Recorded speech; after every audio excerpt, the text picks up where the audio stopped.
Mesdames et messieurs, recevez nos salutations. Je suis Ousmane Aminou, c'est un visage qui vous est familier sur cette page.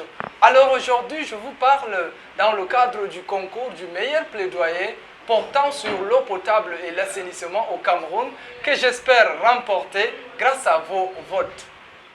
785 millions de personnes dans le monde n'ont pas accès à une alimentation en eau salée, parmi lesquelles 400 millions vivent en Afrique subsaharienne.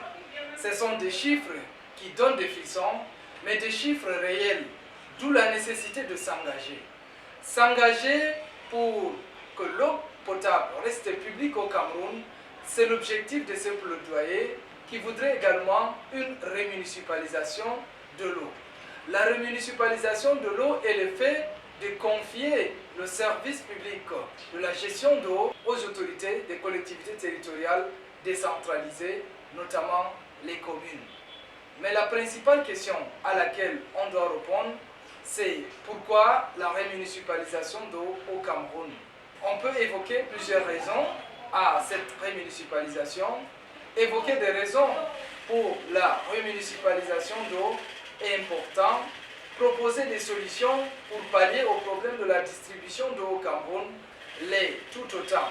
Un regard dans le rétroviseur nous permet de constater que la gestion de l'eau par l'autorité publique est la plus efficace par rapport à une gestion par un organe privé.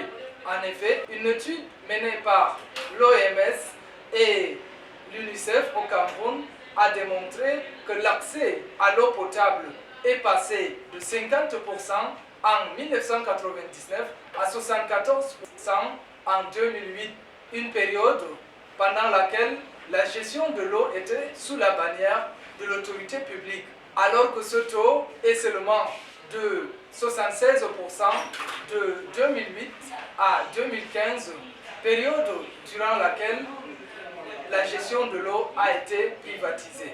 La privatisation entraîne donc des impacts néfastes, parmi lesquels des conflits entre les gestionnaires et les employés de ces sociétés de gestion de l'eau. Pour toutes ces raisons, nous devons donc penser aux mesures qui doivent nous permettre de pallier aux problèmes de distribution d'eau au Cameroun. Parmi ces mesures, la plus importante d'ailleurs est la décentralisation de la gestion de l'eau, qui est la remunicipalisation proprement dite. La décentralisation voudrait que l'on confie à la gestion de l'eau aux collectivités territoriales décentralisées dans tout le Cameroun, parce que les collectivités territoriales décentralisées maîtrisent mieux les réalités locales.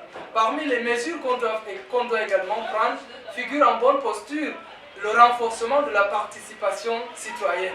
En effet, la population doit s'impliquer davantage dans la distribution d'eau en mobilisant les moyens financiers capables de pouvoir pallier à ce problème. Parmi les mesures qu'on doit également adopter, la prise des mesures susceptibles de réhabilitation des infrastructures de distribution.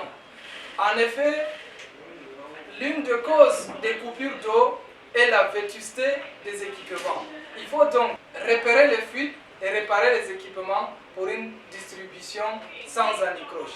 Parmi les mesures qu'on doit également adopter, la bonne gestion des ressources humaines.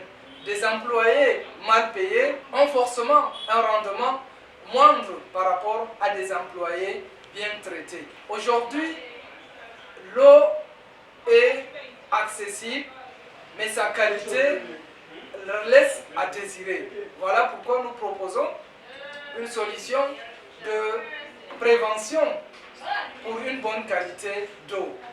Nous suggérons pour cela l'utilisation du chlore qui peut rendre l'eau de bonne qualité, potable et utilisable par la population. Il peut permettre au pouvoir public de lutter contre les maladies infectieuses très meurtrières dans nos localités. Voilà donc le message que nous voudrons porter à l'attention du monde entier, que nous voudrons porter à l'attention du gouvernement, à l'attention des pouvoirs publics pour une remunicipalisation, une gestion par les collectivités territoriales de la distribution, de la gestion de l'eau au Cameroun.